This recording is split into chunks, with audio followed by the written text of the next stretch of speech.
Hey everybody, people have been asking me, how do you create a kid's book? Where did your ideas come from? How do you do it? So I first read a book by Jocko Wilkin, Warrior Kid.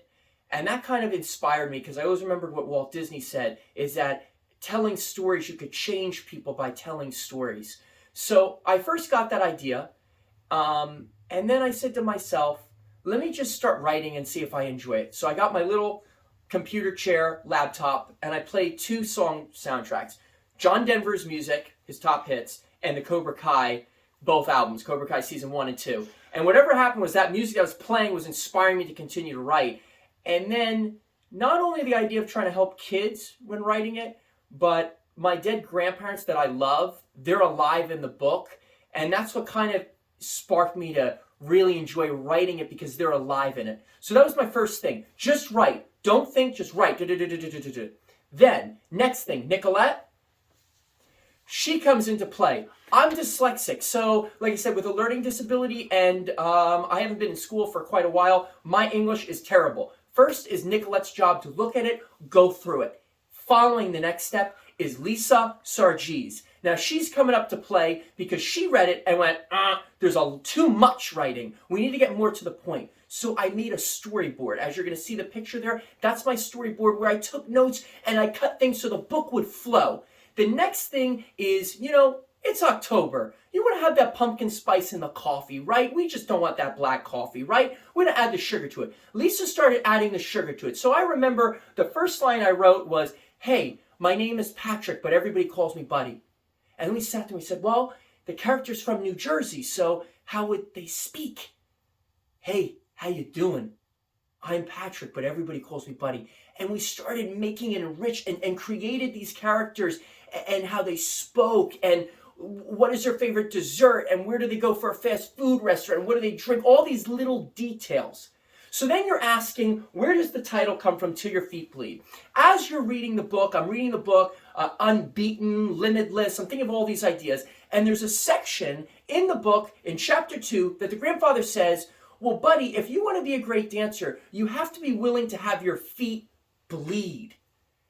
And then later on in the book, when I was writing, his feet actually bleed. He gets a blister. And a big emphasis in the book is hard work.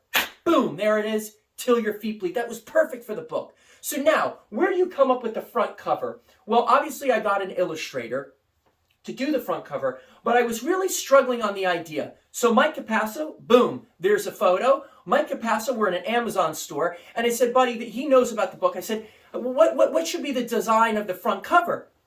And he goes, oh, it's easy. I said, oh yeah, what do you think? Well, the main character, Buddy, should be in the front cover dancing. I said, okay, well, that's kind of obvious. And then he said, well, his father, the main character's father, was a Navy SEAL, and he died in combat. He should be out looking at his son. And he goes, well, the grandfather raises him, right? There's the grandfather. And that's the book. And again, this boy being raised with American warriors, the grandfather being a World War II vet, a veteran, and the father, a Navy SEAL who passed away looking down at his son. That's how the front cover was designed. Flip! Now, the book has 28 illustrations. You have to keep in mind that being dyslexic, one of my favorite readings was comic books. I loved looking at pictures because my reading was terrible. So we have about 28 pictures. One you're going to see is the house, my Newark house, and then the photo. Next, you're going to see a photo of the World War II soldier and then the World War II scene. Following that, you're going to see my outfit from my dance recital, which matches the front cover of the main character. And you have to take in mind that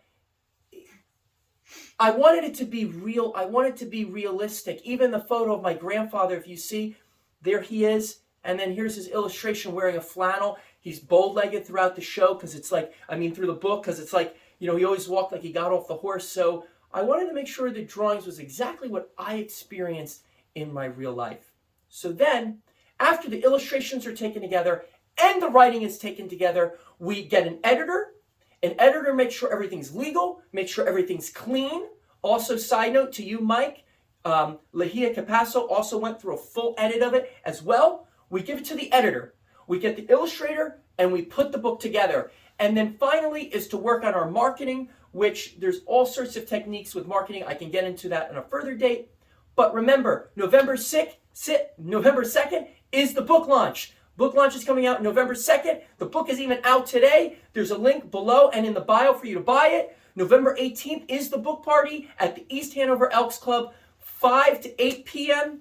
And more exciting news, Brian Crow, boop, there's a picture of him. He's going to be working on the audiobook. This is exciting. We don't know yet when the audiobook will be released, but everybody, please spread the news on this book, and I'll see you at the book party.